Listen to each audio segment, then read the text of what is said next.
The live action movie came out in 1990. I was 8. And so it was like perfectly geared towards someone my age. And I loved it. They were funny, they were referential, they made a lot of references I honestly didn't understand, and in retrospect were even outdated by the time they were making them, but still. And I started taking karate probably because of the Teenage Mutant Ninja Turtles. My dad bought me nunchucks because of the Teenage Mutant Ninja Turtles. I was just kind of obsessed with them. I had the toys. My dad was a big like garage sale toy buyer, and at some point I remember he got a box full of Teenage Mutant Ninja Turtle toys from a garage sale, and yeah, I just loved them. I loved especially those like early versions of them. It was like a joke I would like anecdotally make from time to time, which was, and before any of this came our way, was, I like of Teenage Mutant Ninja Turtles, of all those words, like the teenage part was always kind of like the most underexplored part in my head, and kind of the most interesting in a lot of ways. I think a lot of my career has been like intrinsically tied to kind of like the high school teenage genre. And so I'd always thought like it would be really interesting to explore them in that way, and especially because, from my understanding, like every version of them has been like performed by adults. And I don't think they've ever had teenagers actually voicing the Ninja Turtles. And to me, yeah, again, as someone who like on Freaks and Geeks, that was always like such a thing that they were trying to like instill, is like I was 16 and I was playing a 16-year-old, and it was super bad. We tried to cast kids who were like actually like 17 and 18 and like around the age. And so to me, like, it was always so fundamental to making a thing about teenagers was to cast actual teenagers if you could.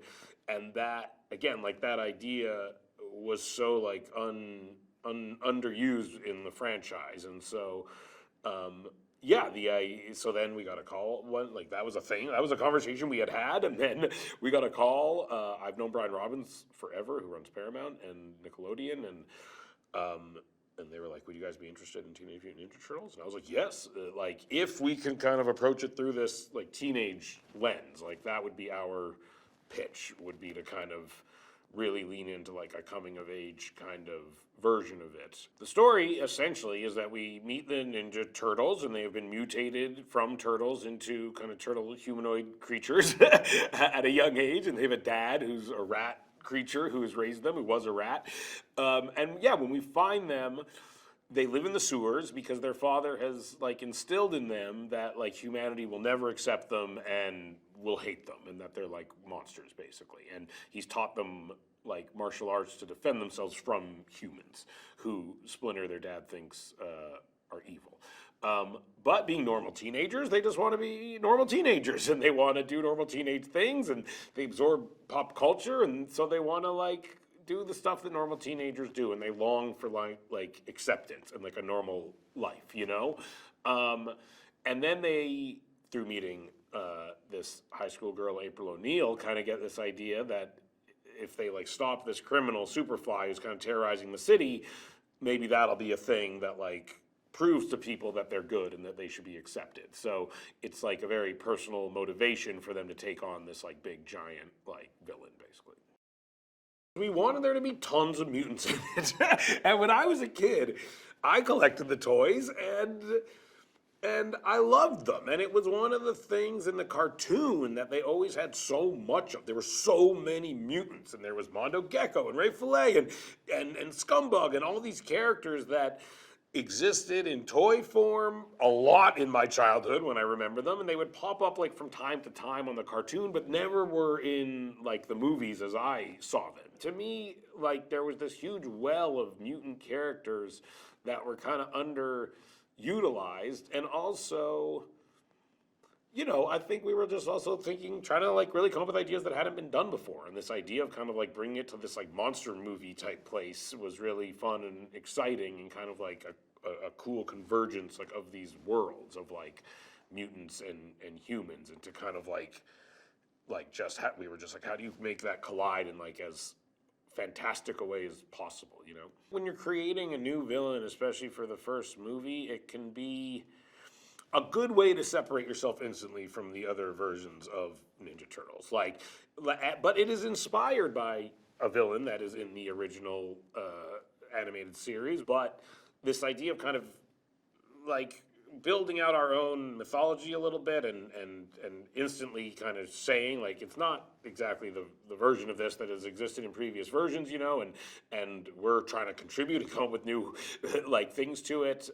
That was a fun idea to us, but it's also directly inspired and built off of things that if you're a fan of Ninja Turtles, you like instantly will recognize. And so yeah, to us that was like a cool way in. Jeff's been amazing, and I've now been working very closely with him for like 4 years or something like that, I think. A very long time. 3 years, maybe 3.5 years. Yeah, you know, it's funny looking back how little, like, you know, how lucky we got. Because we just, none of these movies, Mitchell vs. Machines had not come out when we hired Jeff originally. And we really, like, worked very closely with him. And me and him did a lot of writing together. And the development of the look of the movie actually, like, informed the plot and story of the movie in a lot of the ways. And one of the things we had talked about was, like, this teenage element. And as he was developing, like, the look of the animation, that was something that he really, like, took to heart and started to lean into a lot, was this kind of, like, wild, like, you know, like scribbled in the back of a notebook, like animation style that was also like directly inspired by like a teenage mentality in a lot of ways. And then what was cool is we started to see that stuff come to life, and it was so cool and original and exciting that and we were writing the movie at the same time, and honestly, like where my head started to go was just like, what do I want to see happen in this animation style? Like, and that was part of also the reasoning for adding even more mutants and more monsters, is like the designs were just so cool and fun.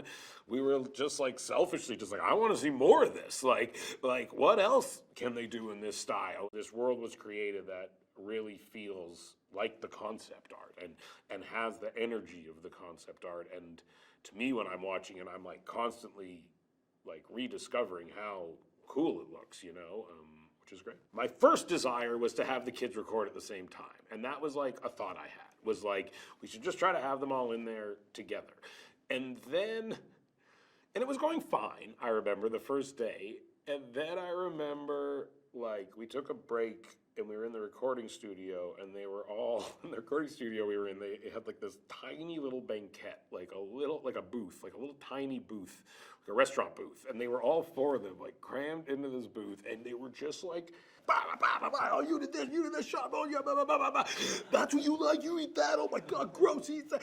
And it was like, and I remember like going in to get a coffee or something and seeing them in there and being like, oh, like, that is funnier than anything we've done in the last like 2 hours. Like just them like talking and actually being themselves, just like going at each other and trying to interrupt each other and all that stuff. It was so funny. And I remember going back to Jeff and being like, this is what we have to do. Like that energy they have is like, that's what we have to capture. And it's honestly so hard. Like these recordings are not set up to have people overlapping each other and talking at the same time. And like, it is not how it's designed. And it took us several sessions to like build a situation where they could actually like fully interact in the way that they would. They come on screen, and I feel like within 15 seconds, the audience is like, they're teenage boys. Like, and you don't see them as like these turtle things anymore. You're instantly like, oh, they're just teenagers. And like, that's kind of like the best part of like why the movie works in a lot of ways, is you feel like you know them, and they're just like regular guys, so you're like rooting for them, and they're very sympathetic because of that, and like you really want them to be accepted, and you want people to see them the way you as the audience see them, and you're like, I love these guys. I think Lauren, my wife, was the one who suggested Jackie Chan, and I think like it was an idea that like I dare not even have thought of, like, and she knows I'm obsessed with Jackie Chan, and she, I imagine, suggested it because she was sitting next to me like on the couch as I was like watching like my 500th Jackie Chan movie over the months, you know, of the pandemic. And like literally I don't think I've seen every Jackie Chan movie because there's a lot of them, but I've seen, I'd say, almost all of them, you know, and I truly think he's like the greatest living comedian, you know, and I think like he's like a marvel. Like I put him in the category of like Buster Keaton or like Charlie Chaplin. Like he is not only funny, but he is like physically capable of things that are like elusive to most, and then the idea of Jackie Chan came up, and it was like, oh my God, that would just be absolutely perfect. And it did seem like a real long shot, but he said yes. And he recorded all of his stuff over Zoom, and I sat in on every one of the recording sessions, and I would wake up at 4 in the morning, and I'd be so excited when the alarm went off. And it was really a dream come true, honestly. And the fact that I got to work with him at all, and as soon as he started, we were like, this is perfect. Like, he's so good, it's so amazing. Yeah, it's so paternal. It's like stern, but funny and sweet and vulnerable. But he has kind of like an instructive presence to him, but he also is, very warm. And it's like, it's one of those things where after you hear him do it, you're like, oh, there's nobody else that could have done that. We were aiming for a movie that everyone would like. And that was really something that this seemed like a good opportunity to do, was make something that like I loved as a 41-year-old man with no children, and that that the other people involved, Evan, a 40-year-old guy with 2 kids, and the other writers of the movie, and people on the movie, and everyone was making a movie that they wanted to love. And we were all such different people that we kind of had this attitude that, like, if we all love this and we're all passionate about this, we're all clear about what we think is good and bad, and we're all really bringing our voices to this, then hopefully we'll come up with a thing that, like, everyone can passionately love and respond to,